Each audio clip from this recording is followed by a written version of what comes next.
Bonjour et merci d'assister à ce webinaire consacré ce matin à la normalisation des attestations d'assurance des constructeurs.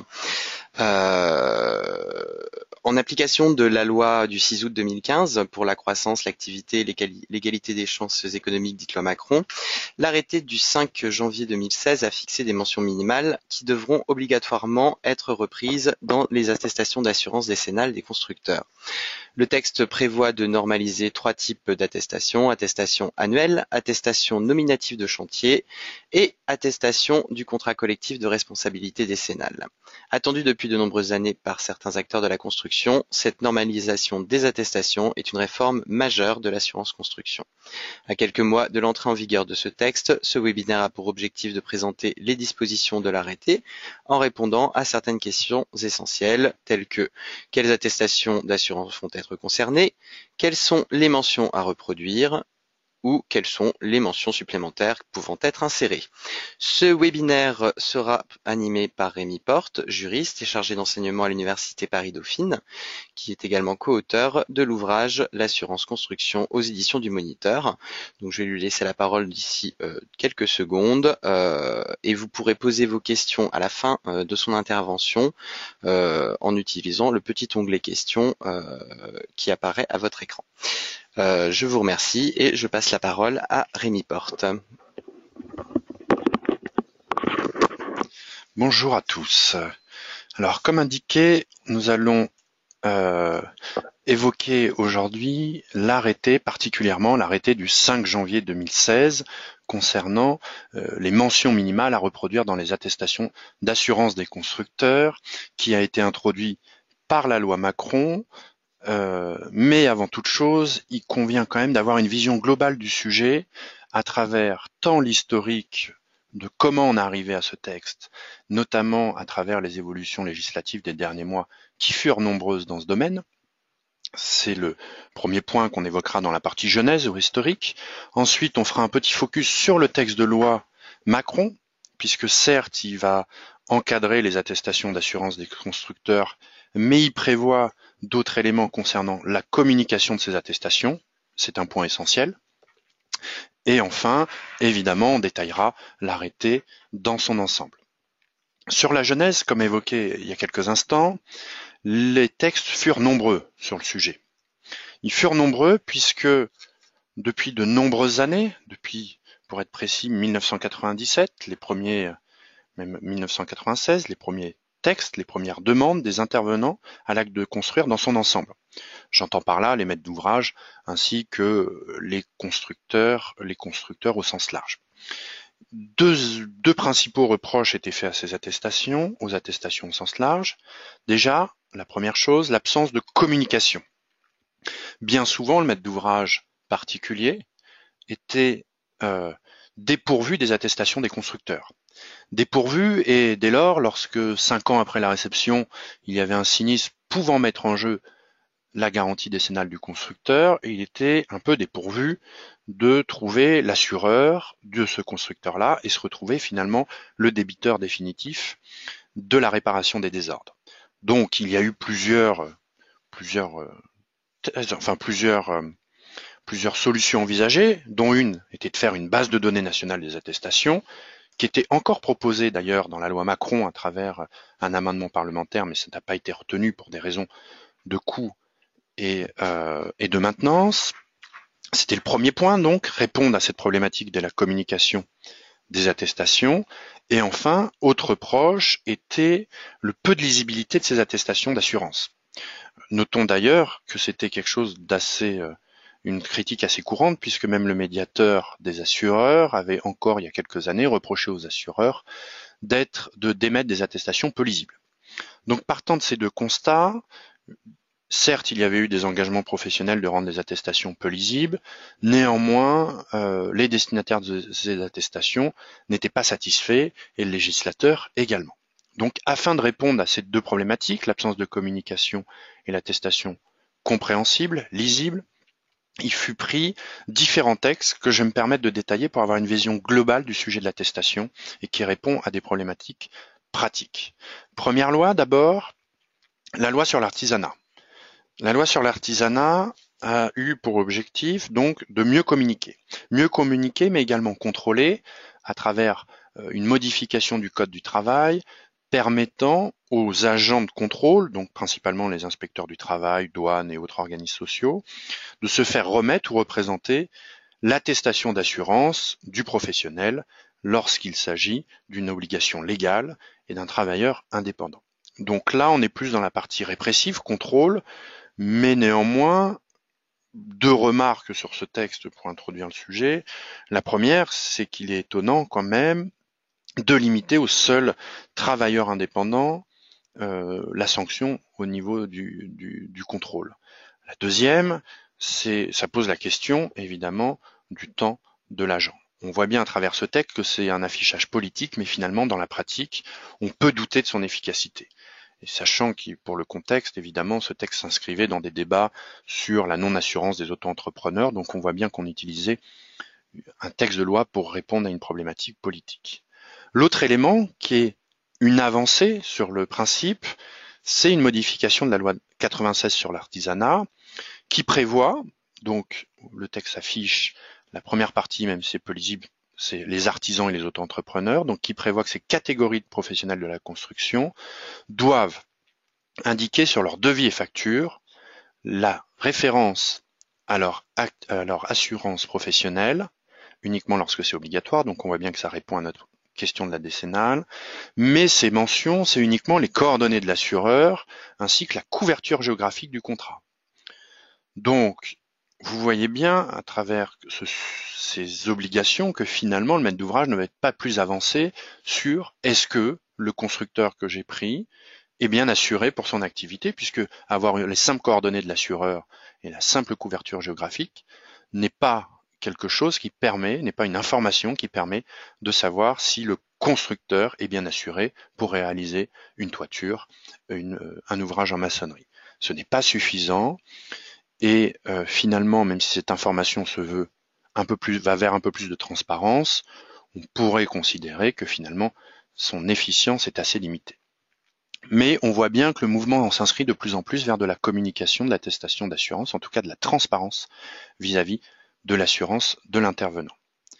Deuxième loi, qui s'inscrit toujours dans ce mouvement de meilleure communication, et je passerai brièvement, même si c'est important de le souligner, parce qu'elle n'a pas été beaucoup commentée cette loi, mais elle a un impact en matière de construction. Là, on est dans les rapports professionnels consommateurs, où on exige en matière de prestation de services, de fourniture de services, que le professionnel communique de manière lisible et compréhensible.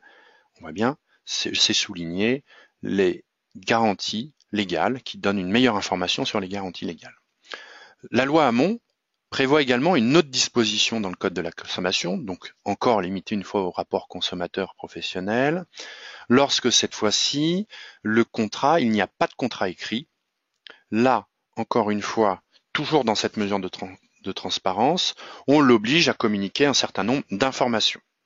Alors, quelles sont ces informations? La réponse est donnée dans un décret de septembre 2014, où on nous indique que cette information doit porter sur l'assurance RC, responsabilité professionnelle du professionnel, et là vous retrouvez la formulation mot pour mot de la loi Pinel, à savoir coordonnées de l'assureur et couverture géographique. Donc certes, c'est une avancée pour le consommateur, néanmoins, encore une fois, c'est pas parce que vous avez l'adresse d'un siège social d'un grand groupe d'assurance que vous aurez la certitude que cet assureur interviendra en cas de désordre de nature décennale. Donc c'est une avancée à la portée, à mon sens, limitée. Enfin, troisième texte, toujours, vous voyez à quel point dans ces derniers mois, la question des attestations, de la communication de l'assurance a été majeure. Là, on a modifié le code des assurances, l'article L241-1 du code des assurances, donc lequel prévoit l'assurance obligatoire pour les constructeurs, où là, on a prévu une mention spécifique, mais uniquement en marché public. Jusqu'à présent, depuis que l'assurance est obligatoire, on avait dans le texte l'obligation pour le constructeur d'être assuré à l'ouverture de chantier. Dans les marchés publics, il a été rajouté une phrase au deuxième alinéa qui dispose que tout candidat à l'obtention d'un marché public doit être en mesure de justifier qu'il a souscrit un contrat d'assurance le couvrant pour cette responsabilité. Alors, ce texte a encore une fois pour origine un sujet politique. On entendait beaucoup de fédérations du bâtiment s'insurger contre les intervenants étrangers. Alors, il y avait eu les auto-entrepreneurs, mais le sujet a été réglé entre guillemets par la loi artisanat. Et ensuite, arrivé sur le débat public, les constructeurs étrangers qui n'auraient pas été assurés et qui remportaient des marchés publics sans assurance. Donc ce texte avait pour objectif de régler le sujet, en tout cas le mieux le contrôler, donc on a introduit cette mention. Là encore une fois, j'aurais deux remarques critiques certainement, mais heureusement la direction des affaires juridiques a apporté des réponses. La première concerne le fait que c'est un peu gênant. C'est un peu gênant puisque on est bien dans l'idée que tout candidat à un marché public doit souscrire, doit justifier l'assurance décennale. Or, le problème, c'est que vous pouvez être candidat à un marché public, vous n'êtes pas sûr de le remporter, donc vous n'allez pas souscrire d'assurance. Je m'explique, c'est vrai, certes, pour le constructeur étranger, et là ça pose une vraie problématique de fond. Est-ce qu'on doit lui faire souscrire un contrat d'assurance alors qu'il n'est même pas sûr de remporter le marché? Et c'est pas neutre en termes d'enjeux politiques et d'entraves. Et le deuxième élément, même si on évoque le constructeur étranger, il n'y a pas que lui, le constructeur français qui candidaterait à un marché public qui sort de l'ordinaire, c'est-à-dire qui nécessiterait une extension de son contrat d'assurance.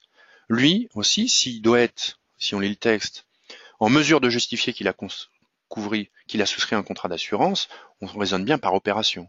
Donc ça voudrait dire que si on s'en tient à la lettre du texte de loi, il devrait prendre une extension d'assurance, alors même qu'il n'est pas certain de remporter le marché.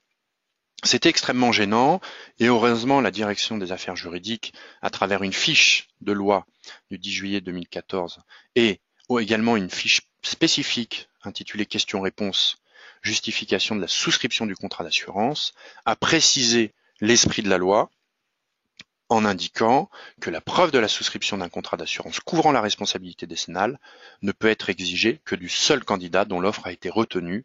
Et vous comprenez, ça répond un peu aux inquiétudes pratico-pratiques que je venais d'évoquer et du risque d'entrave. Donc, cette réponse est satisfaisante. On peut toujours s'étonner qu'on ait dû légiférer sur le sujet, alors que quand même l'article 9 du CCAG Travaux a porté déjà des armes, des outils plutôt, au maître d'ouvrage public, puisqu'il y a bien l'obligation pour le constructeur de justifier 15 jours à compter de la notification du marché qu'il a une couverture d'assurance adaptée au marché qu'il a souscrit. Donc on s'étonne d'une intervention législative, mais on s'en étonne pas tant que ça, puisque ça témoigne bien de l'importance du sujet pour les pouvoirs publics. Et finalement, on en arrive à la quatrième modification, qui est la loi Macron, l'intervention de la loi Macron, sur le sujet spécifique des attestations des constructeurs. Donc, il faut savoir, c'est indiqué dans la loi du 4 mars 2014, qui est la loi Hamon, je tiens à le préciser. La loi Hamon avait proposé un texte et finalement, ça a été un peu modifié par la loi Macron. Là, c'est le texte loi Macron qui s'affiche et qui prévoit bien, alors pour noter la différence, la loi Hamon prévoyait un arrêté du ministre chargé de l'économie fixant les mentions minimales devant figurer dans ces attestations. Après un feuilleton législatif, on en arrive à un texte définitif qui fixe un modèle d'attestation d'assurance comportant des mentions minimales. On en revient au même. On va détailler évidemment ce texte sur l'arrêté mention minimale, mais également évoquer deux modifications importantes concernant, j'en reviens à mon petit focus du début, concernant la communication de l'attestation. Le premier est donc l'obligation pour toutes les personnes soumises à l'obligation d'assurance RCD de joindre à leur devis et facture leur attestation d'assurance. Ça y est, on y est. Je l'évoquais sur la loi artisanat, les simples coordonnées de l'assureur et la couverture géographique. Soulignons-le, le texte d'ailleurs ne prévoit même pas que l'artisan doit mettre son numéro de contrat d'assurance. Donc on y est, là on a l'obligation de joindre au devis et aux factures les attestations d'assurance. Et là ça englobe l'ensemble des personnes soumises à l'obligation d'assurance. On est vraiment dans la communication très claire de l'attestation d'assurance qui est quand même la preuve de la souscription du contrat et qui permet au maître d'ouvrage et aux bénéficiaires de la garantie au sens large d'avoir une information sur l'étendue exacte du contrat d'assurance du constructeur qui l'a engagé. C'est une bonne chose pour les maîtres d'ouvrage.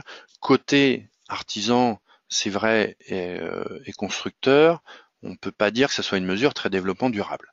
Pourquoi ? Parce que pour chaque devis et facture, ils vont devoir annexer leur attestation d'assurance, lesquelles font en général 5-6 pages, voire plus. Donc, c'est pas très développement durable, mais on ne peut pas reprocher une meilleure communication de l'attestation d'assurance. Simplement, un point, je ferai une petite parenthèse sur un point technique qui peut poser question et puis un peu créer le doute, c'est le fait que le constructeur, pour le consommateur on va dire, ou le maître d'ouvrage non sachant, le constructeur peut très bien changer d'assureur entre le moment où il émet son devis et le moment où il émet sa facture. Ça peut laisser un peu perplexe et on peut même envisager le cas d'école qui s'est déjà produit par ailleurs, où finalement le chantier dure et entre le devis et la facture, il a changé d'assureur, mais au moment où il a réalisé le travaux, au moment de l'ouverture du chantier, qui est le point de référence pour la prise en charge par l'assureur RCD, ça soit pas le même. Donc finalement, cas d'école, mais quand même à souligner, on pourrait très bien imaginer que l'attestation fournie soit pas la bonne. Mais ça, c'est un cas d'école. Simplement notons, pour retenir cette idée, que c'est vrai que pour le particulier, ça peut être troublant de voir 2 attestations d'assurance, mais c'est un grand pas en avant et on ne peut pas aller vers plus de transparence. Le deuxième élément concerne donc l'arrêté fixant un modèle d'attestation d'assurance qui fera l'objet de la troisième partie de cette intervention et que je détaillerai. Notons l'autre élément, notons la modification de l'alinéa concernant l'acte de vente.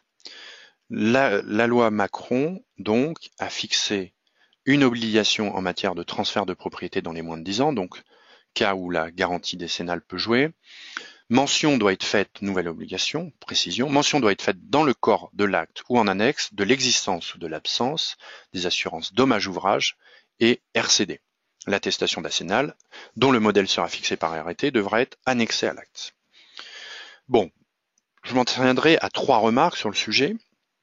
Le premier concerne l'autorisation dans la loi d'indiquer clairement dans un acte de vente que l'assurance dommage-ouvrage ou l'assurance RCD n'a pas été souscrite.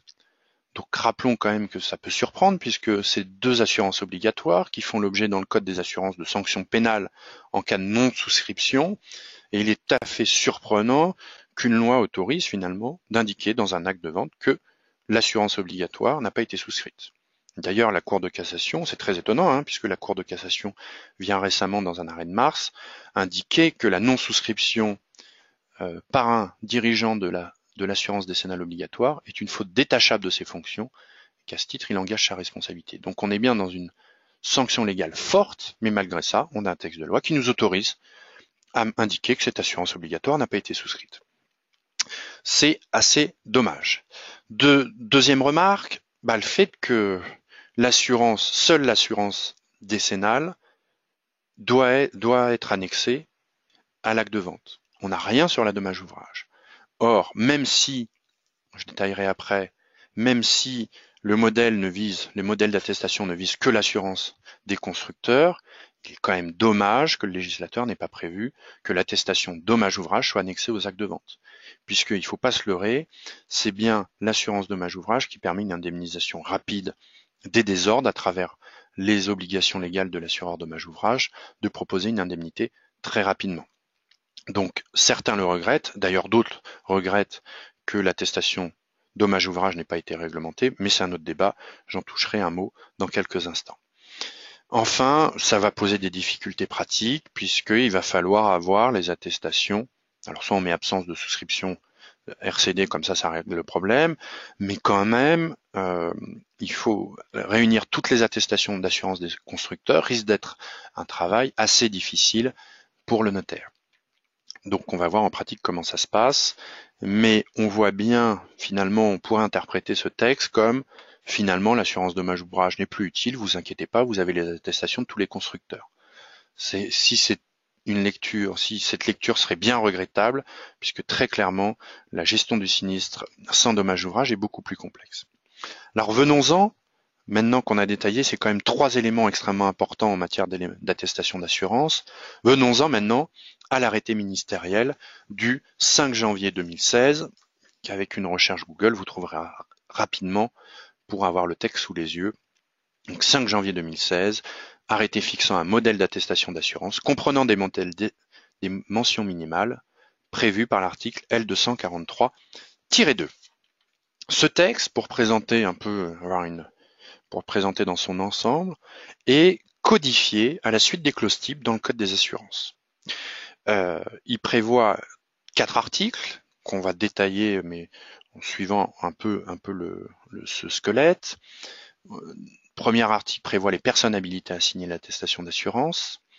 Le deuxième article prévoit les mentions minimales pour le contrat du constructeur à travers 2 types d'attestation, l'annuel et la nominative, ce qu'on appelle la nominative dans le langage pratique, et qui porte le terme de attestation visant une opération de construction particulière dans l'arrêté, mais c'est bien l'attestation nominative qu'on vise. Ensuite, on a l'attestation du contrat collectif de responsabilité décennale, CCRD, et enfin des dispositions générales qui sont intéressantes puisqu'ils prévoient la possibilité de mettre des ajouts dans l'attestation d'assurance, mais également qui freinent toute velléité de réduire le champ d'application des mentions obligatoires. On détaillera ça à la fin. Mais d'abord, un élément important est la date d'entrée en vigueur. Certes, il a été publié le 5 janvier, mais l'article 2 de l'arrêté prévoit une entrée en vigueur spécifique, puisqu'il prévoit 2 choses. La première, c'est que ce texte s'applique aux attestations émises après le 1er juillet 2016, et second critère, visant des opérations de construction dont la date d'ouverture de chantier est postérieure au 1er juillet. Ça signifie quoi? La première chose, c'est qu'en début d'année, en janvier 2016, l'ensemble des attestations annuelles vont être émises, selon la pratique habituelle, et par conséquent, elles seront valables pour toute l'année. Pour toute l'année 2016, puisqu'elles ont été émises avant le 1er juillet 2016, l'arrêté ne s'appliquera pas à ces attestations. Le deuxième élément, et c'est on va dire le deuxième critère de l'article 2, la notion de visant des opérations de construction dont la date d'ouverture de chantier est postérieure au 1er juillet. Cela vise quoi? Cela signifie que par exemple pour une attestation nominative émise le 1er août 2016, mais pour une opération dont l'ouverture de chantier aurait été au 1er janvier 2016, en théorie, l'assureur n'aurait pas à respecter l'arrêté. Ça évite une reprise de passé. Néanmoins, en pratique, si l'assureur a développé ses systèmes informatiques pour émettre des attestations conformes à l'arrêté, il n'y a pas de raison qu'il fasse un modèle qui ne soit pas conforme. Tout est une question de déploiement informatique. Donc on verra en pratique. Simplement, avant de rentrer dans le vif du sujet, à savoir détailler les 2 types d'attestations, il est important de savoir quels sont les assureurs concernés, même si j'en ai touché un mot avant. On est bien dans l'idée que ça vise uniquement les assujettis à l'obligation d'assurance. J'en ai listé là quelques-uns, mais c'est également, ça va être les constructeurs de maisons individuelles et autres promoteurs. La nouveauté quand même, et ça va poser question, c'est l'attestation des constructeurs non réalisateurs. On le verra, il y a certains points, je me permettrai d'alerter sur certains points quand je détaillerai, où on n'est pas à l'abri de quelques difficultés pratiques. Mais on est bien dans l'idée donc que le constructeur, et d'ailleurs ça a été critiqué par les notaires et les promoteurs, le fait que l'attestation dommage ouvrage n'ait pas été réglementée. C'est une critique qui n'a pas été entendue par le législateur, donc on est bien que sur l'attestation décennale des constructeurs. Alors, une fois qu'on a présenté la date d'entrée en vigueur et le champ des constructeurs concernés, maintenant rentrons un peu dans le sujet de l'attestation d'assurance. Premier élément, c'est le premier article de l'arrêté, A243-2. Donc on nous indique qui doit signer l'attestation d'assurance. les termes sont un peu techniques, mais on est bien dans l'idée, assez logique finalement, que seul un assureur qui est habilité à délivrer une garantie décennale en France, donc quand j'entends habilité, c'est-à-dire habilité au sens de l'autorité de contrôle, soit la CPR en France, soit son autorité de contrôle dans son pays d'origine si on est en libre prestation de service pour l'assureur, à condition qu'il ait fait le passeport européen, donc il y a un petit agrément de la CPR. Donc premier élément, finalement, un assureur qui est habilité.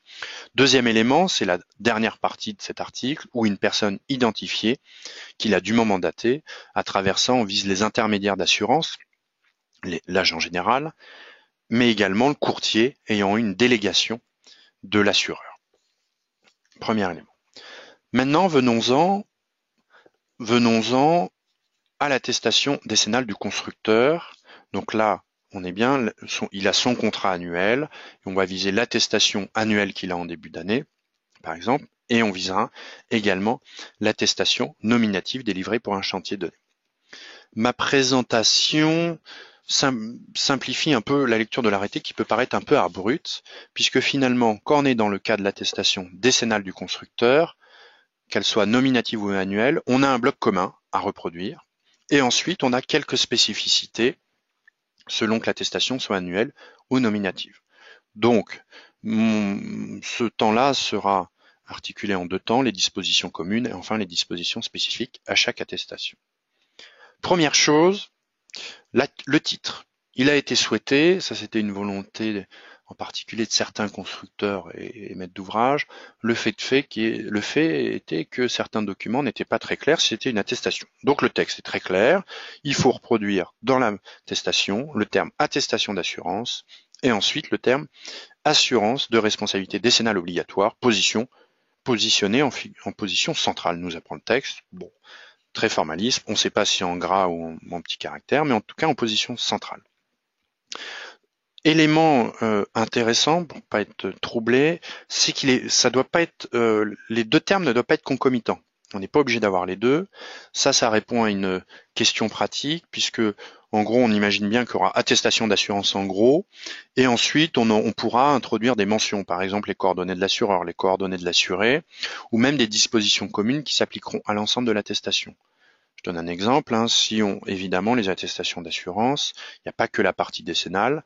Et d'ailleurs, le maître d'ouvrage, heureusement qu'il ne s'intéresse pas qu'à ça, mais il y a toutes les autres garanties facultatives, notamment les immatérielles. Et on peut avoir un bloc commun à toutes ces garanties.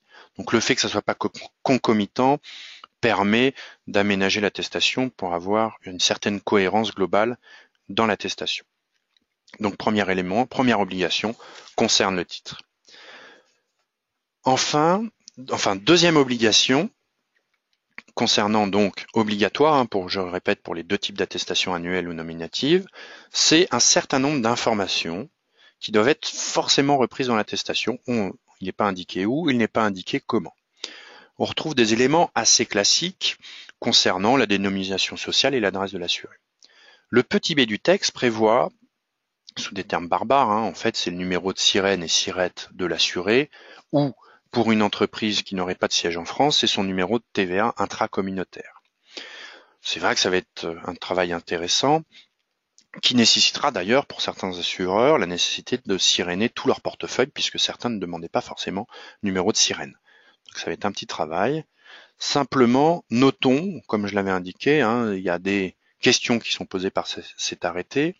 Notons que là, par exemple, on va avoir certaines difficultés pratiques.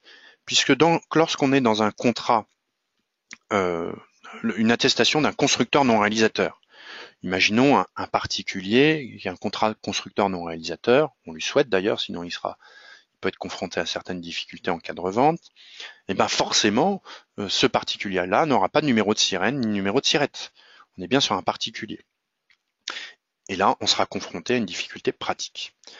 Deuxième élément, le petit c, je vais détailler assez rapidement, c'est évidemment les coordonnées de l'assureur, enfin le numéro de contrat, et on a la période de validité. Alors la période de validité, c'est assez logique lorsqu'on est sur une attestation annuelle, 1er janvier 2016 au 31 janvier 2016.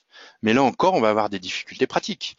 Lorsqu'on est sur un contrat constructeur non réalisateur, on est bien sur une attestation pour un chantier, finalement, et la garantie c'est 10 ans, ouverture du chantier à fin de la garantie, réception du chantier, à la fin de la garantie décennale, et le contrat, il n'a pas une période de validité particulière, c'est bien la période de garantie qui intéresse et pas la période de validité. Il en sera de même, d'ailleurs, pour une police unique. J'entends par là un constructeur qui prendrait une police d'assurance pour un chantier donné. Finalement, la période de validité, on ne sait pas trop ce que c'est. Est-ce que c'est la période de validité de l'attestation, du contrat?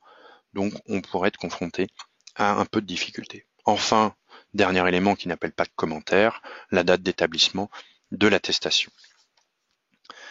Troisième bloc obligatoire pour commune aux deux attestations annuelles et nominatives, le bloc concernant la nature de la garantie. La nature de la garantie, le texte affiche, on retrouve les clauses types. Mais je me permettrai quand même une petite remarque. Déjà, vous noterez, c'est assez embêtant, que finalement, le texte, il y a une petite coquille, puisqu'il ne fait pas référence au contrat d'assurance. Donc quand on recopie au code des assurances, donc quand on recopie le bloc ce bloc-là, vous noterez que la phrase n'a pas de sens, puisqu'on dit l'article L243-1-1 du même code, mais on ne sait pas de quel code on parle. C'est une petite parenthèse. Petite parenthèse. Toujours dans le bloc à reproduire, on a le montant de la garantie, durée et maintien de la garantie dans le temps. Là, on retrouve le texte des clauses types.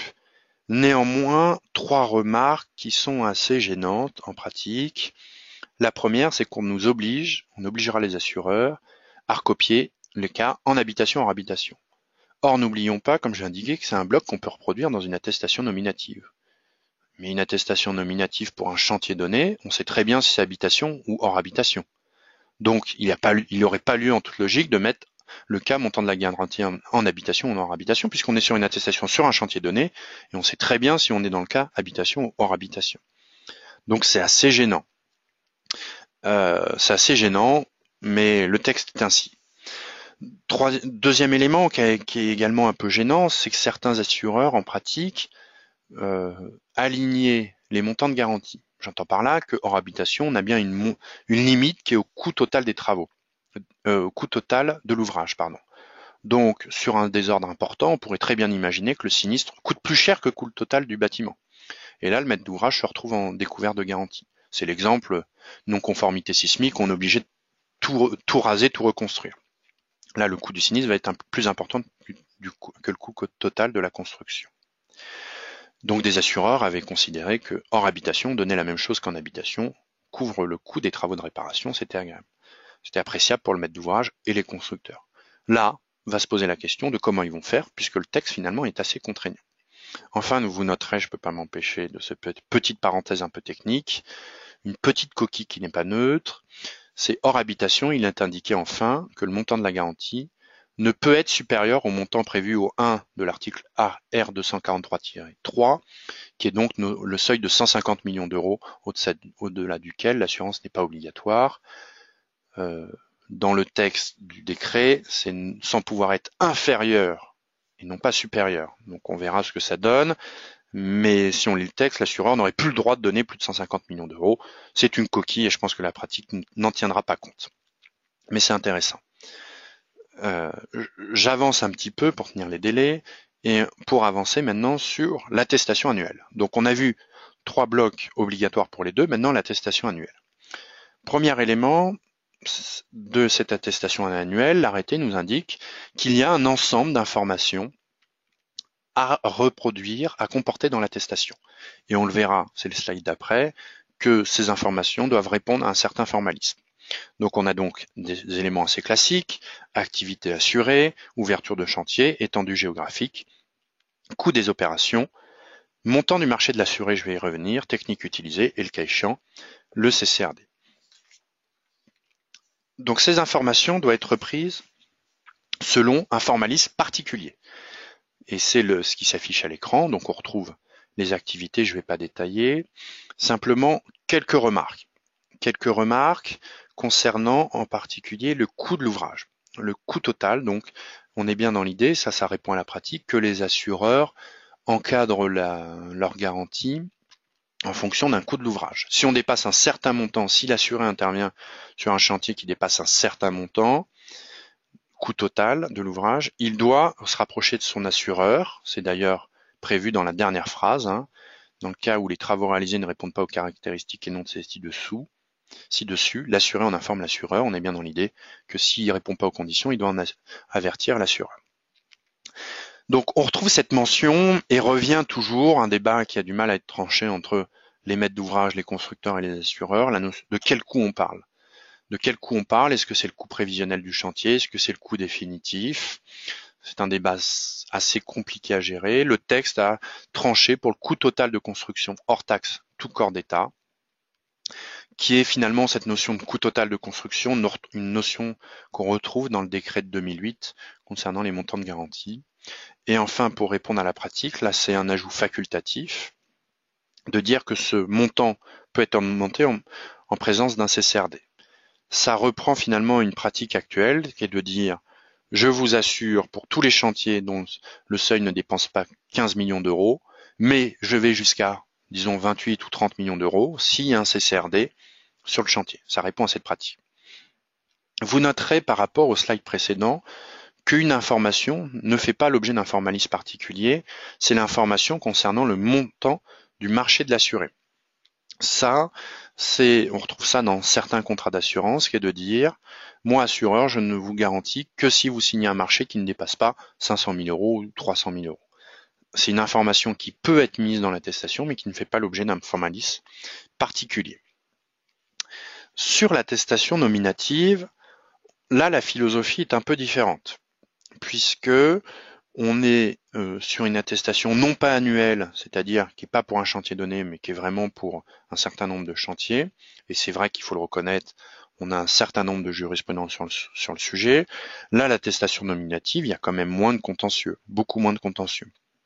Donc, certes, on a l'obligation de mettre un certain nombre d'informations qui s'affichent à l'écran, mais vous le voyez, finalement, dans la rédaction, l'assureur est libre de reprendre la formulation qu'il veut, pour laisser quand même une certaine liberté, compte tenu, on va dire, compte tenu du peu de difficultés, de peu de contentieux sur le sujet.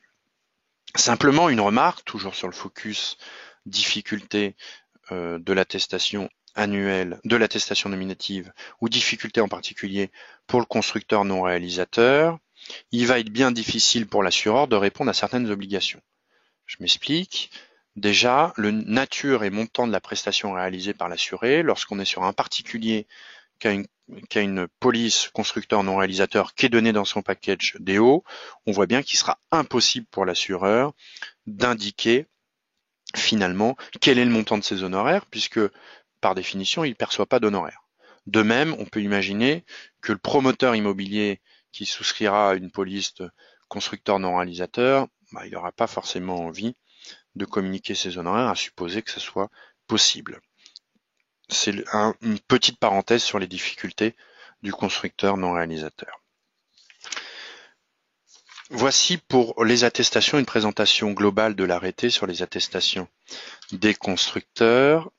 Et enfin, on en vient aux constructeurs non réalisateurs, où je vais aller un peu plus vite, puisque finalement on a dit beaucoup de choses à travers les polices des constructeurs, et là on est bien sur l'idée d'un contrat collectif de responsabilité décennale, donc dont la pratique considère que c'est une police, donc on peut dire de deuxième ligne, qui intervient, qui en général souscrit pour les chantiers dont le coût dépasse 15 millions d'euros.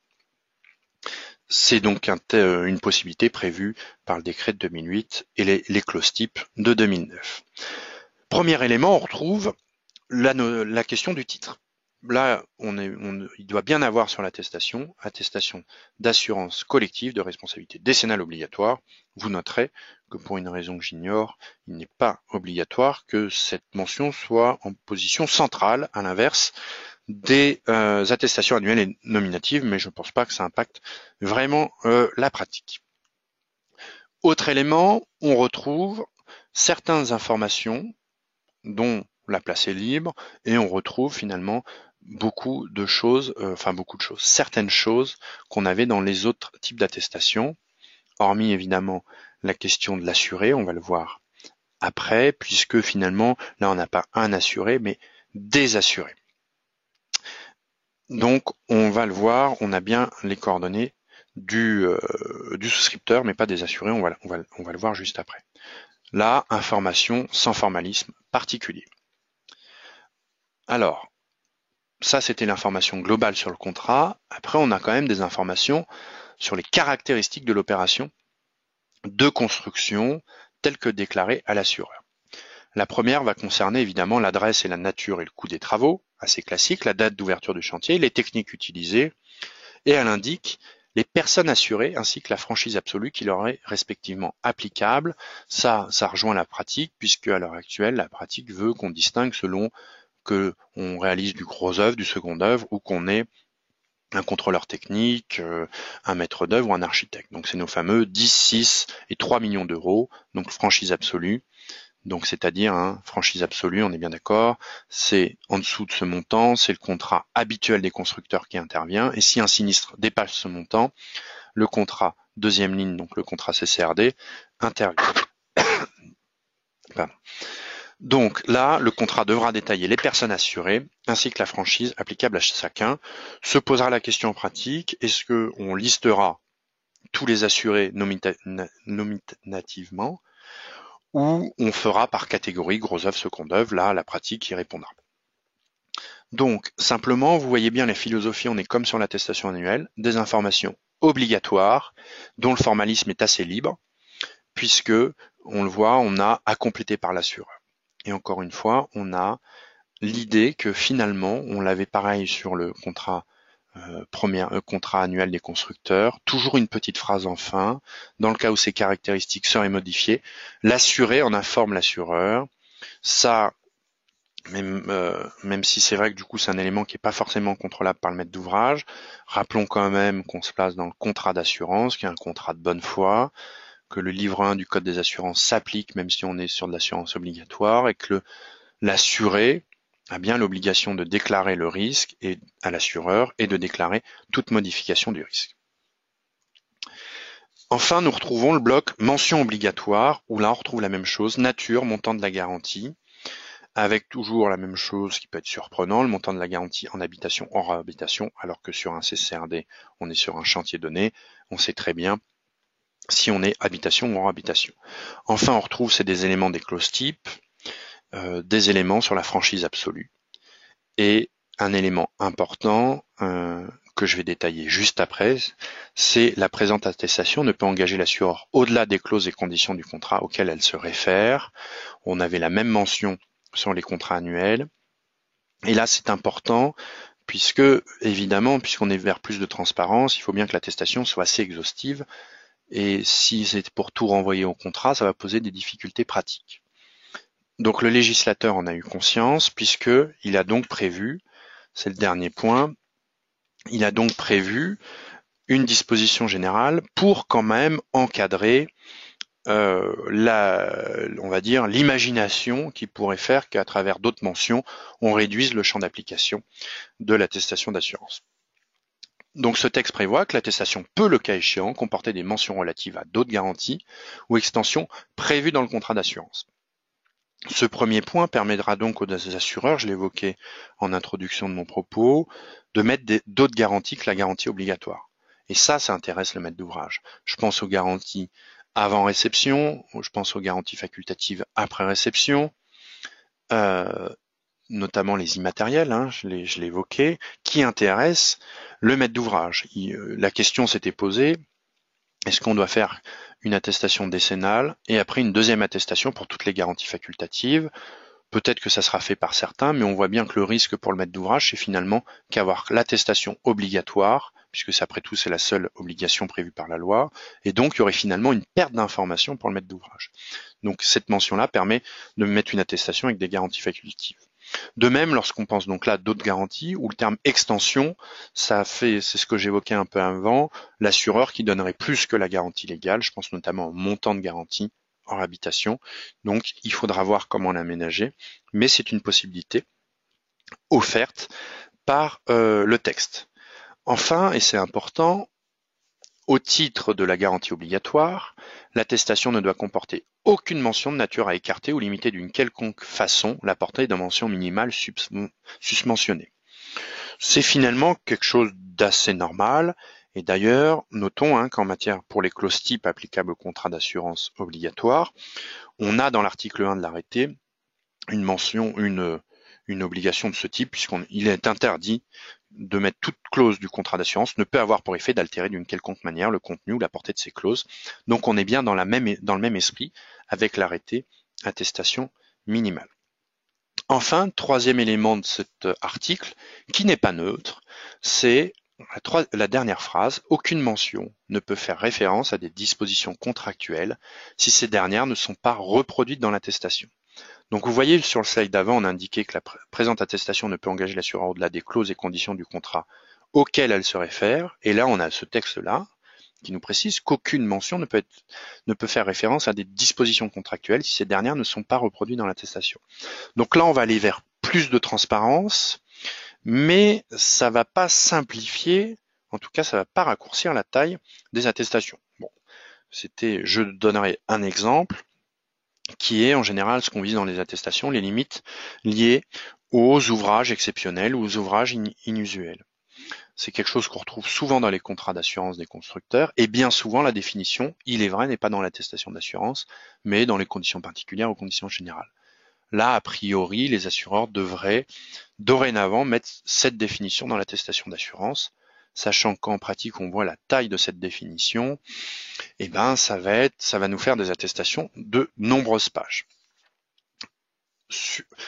Voici pour une présentation, on va dire, dans les grandes lignes de l'arrêté, parce que c'est vrai qu'il va falloir voir la mise en application et surtout voir les exemples pratiques qui vont sortir, mais mon propos avait pour objet vraiment de présenter les grandes lignes des trois types d'attestations, et il est vrai que parfois on peut s'interroger finalement sur les objectifs. Le premier objectif d'une meilleure information est très clairement rempli, puisque la loi Macron prévoit une communication de l'attestation.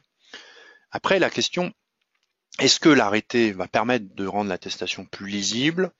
Ça, j'en doute. Il est vrai que certains avaient une velléité de faire un modèle d'attestation très fermé, mais il faut le reconnaître, si ça marche pour l'assurance automobile, sur l'assurance construction, le risque n'est pas le même. On parle d'enjeux à plusieurs millions d'euros, on parle de risques extrêmement graves, et surtout, n'oublions pas que chaque bâtiment est un prototype, et ça nécessite une appréciation du risque quand même assez particulière. Donc, est-ce qu'on a répondu à l'objectif? Oui, sur une meilleure communication, sur la lisibilité, du fait même du risque construction, il n'est pas certain que ça soit plus lisible puisqu'il y aura des sujets qui nécessitera forcément une compétence. Enfin, soulignons quand même que l'objectif était à la base de protéger plus le consommateur, mais quand on voit qu'on légifère sur le contrat collectif de responsabilité décennale qui touche quand même le professionnel, on s'écarte un peu du sujet. Ce qui est certain quand même, et ce qui aura des impacts certainement pratiques, c'est quand même qu'on met en avant l'attestation nominative, qui était une attestation quand même qui apporte plus de certitude sur la garantie offerte par l'assureur. Et ça, c'était très connu des maîtres d'ouvrage professionnels, mais moins des maîtres d'ouvrage particuliers. Donc c'est vrai que peut-être le maître d'ouvrage particulier aura tendance à plus demander d'attestation d'assurance, ce qui demandera plus de travail aux constructeurs, aux assureurs, certes, mais on va vers plus de transparence. Donc il faudra avoir la sortie des premières attestations, mais on n'a pas totalement, on peut dire que l'objectif est discutable, et d'ailleurs notons, je terminerai là-dessus, que certains auraient souhaité, c'est un point important, il y ait une mention sur l'acquis de prime. J'entends par là que c'est vrai que certains assurés délivrent une attestation d'assurance à leur maître d'ouvrage, alors qu'ils ont peut-être arrêté de payer leur assureur et que le contrat a été résilié. Il n'y a pas eu de solution pratique trouvée à cela, et donc c'est vrai que c'est une mention qui n'est pas obligatoire dans les attestations obligatoires. Voici pour une présentation rapide de cet arrêté qui est vraiment un enjeu majeur, puisque comme je l'ai indiqué dans mon propos introductif, depuis les années 90, les pouvoirs publics menacent les assureurs de prendre cet arrêté. Donc 30 ans après, nous y sommes. Merci de votre attention. Donc je reprends la parole pour vous dire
que vous nous entendez?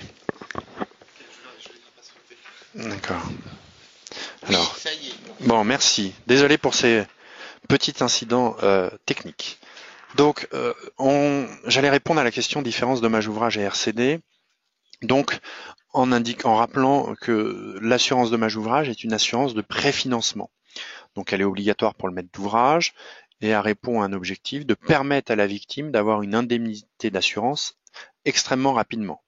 Ça répondait à une problématique constatée avant l'entrée en vigueur de la loi Spinetta, puisque malgré l'absence d'assurance obligatoire, dans la pratique, un certain nombre de constructeurs avaient une assurance décennale, puisque s'il n'y avait pas d'assurance, il y avait une responsabilité qui pesait sur leurs épaules.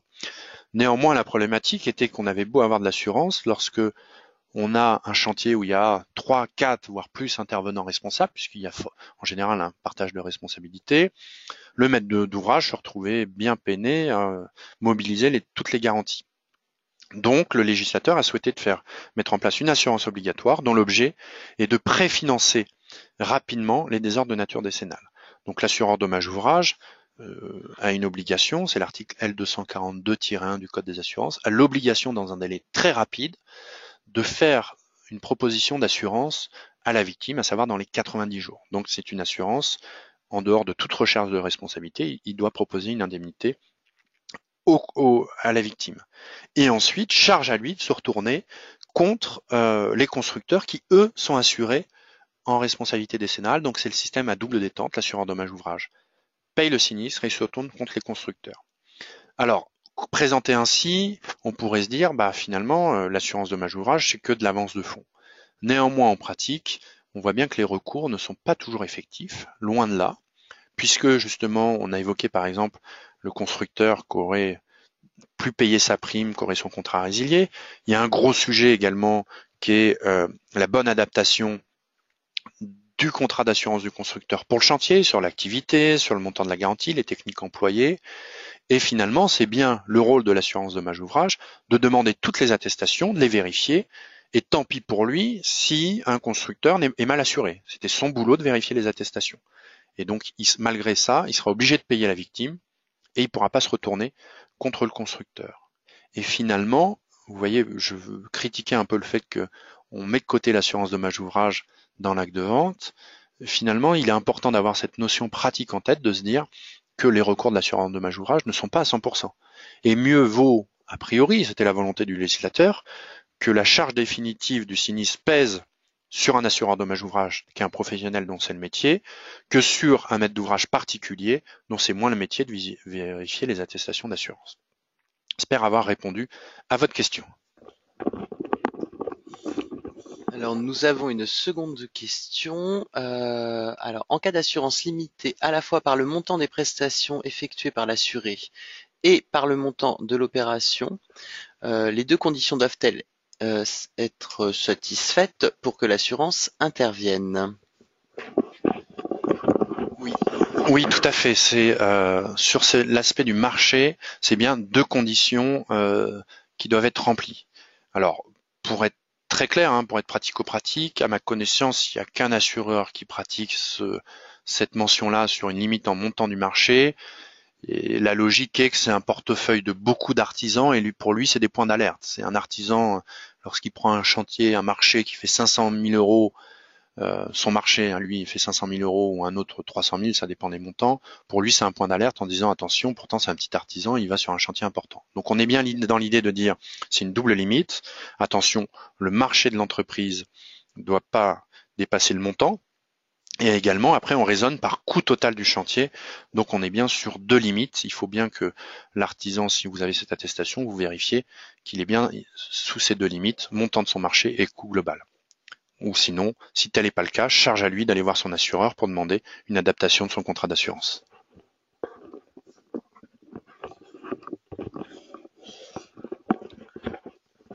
Donc a priori, je n'ai pas vu d'autres questions. Je vous laisse encore. On a encore 2-3 petites minutes. Donc si vous avez des questions auxquelles Rémi Porte n'a pas encore répondu, n'hésitez pas à les poser. Sinon, je voulais aussi vous informer quand vous allez fermer, enfin quand le webinaire sera terminé, vous allez avoir un petit questionnaire, c'est 3 ou 4 questions. Si vous avez quelques petites minutes, n'hésitez pas à y répondre. Ça apparaîtra à la fin de la connexion du webinaire.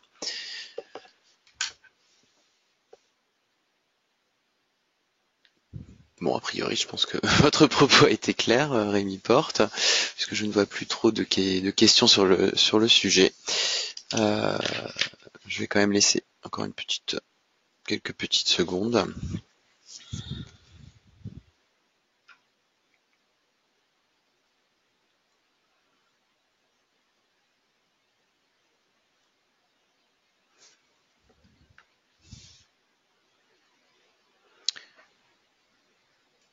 Bon, je pense que nous pouvons dire que c'est terminé. Donc je vous remercie d'avoir assisté à ce webinaire qui était consacré à la normalisation des attestations d'assurance des constructeurs. Et nous vous donnons rendez-vous très bientôt pour un prochain rendez-vous moniteur jury, expert moniteur juriste. Voilà. Et donc dès que la fenêtre se fermera, n'hésitez pas à répondre au questionnaire si vous avez quelques petites secondes. Merci beaucoup. Très bonne journée à vous.